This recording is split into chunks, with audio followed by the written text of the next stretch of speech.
Yangi remontdan chiqqan tayyor 2 xonali novostroyka uy. Domimizda ham закрытый двор, полностью podvallar parkovka qilingan, детский площадkalarimiz bor. Domimizda ham yo'l yuzida joylashgan. Yunusobod 18-kvartal, 2 xona, 6-etaj, 8 etajli novostroyka. Arentirimiz esa bivshiy Manzur to'yxonaning o'rniga tushgan novostroykamiz.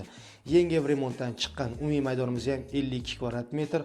Xo'p, kiruvchimizda mana prixoshkamiz, stroyniy prixoshkamiz qilingan, juda ham chiroyli qilinib, bu esa sanuzelimiz. Sanuzelimiz samishonniy qilingan. Dushovoy variant qilib qo'yishdi.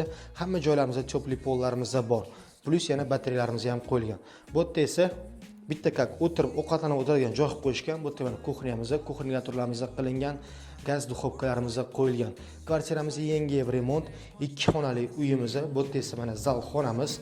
Zal xonamiz ham keng. Faqatgina shu bitta spalniy xonamizda gluxoy bo'lib tushgan. O'zini visachi balkoni bor. Juda ham yaxshi tarkibidan ishlatishgan egalari. Mana endi spalniyni ko'rsatamiz. Ishlarimiz ham juda ham yaxshisini qo'yishgan, ishlarimizni ham bu esa spalniy xonamiz. Spalniy xonamiz ham keng. Hamma joyda MDF plyuslarimiz qo'yilgan. Bitta spalniy garnitur mebellarini qo'yib yuborsanglar, narxiga keladigan bo'lsa, narxini uy egalari 68500 deb aytishyapti. Kvartiramiz ma'qul kelgan bo'lsa, bemalol savdo qilishingiz mumkin. Osonliklar biz bilan oson. Rahmat, sog' bo'ling.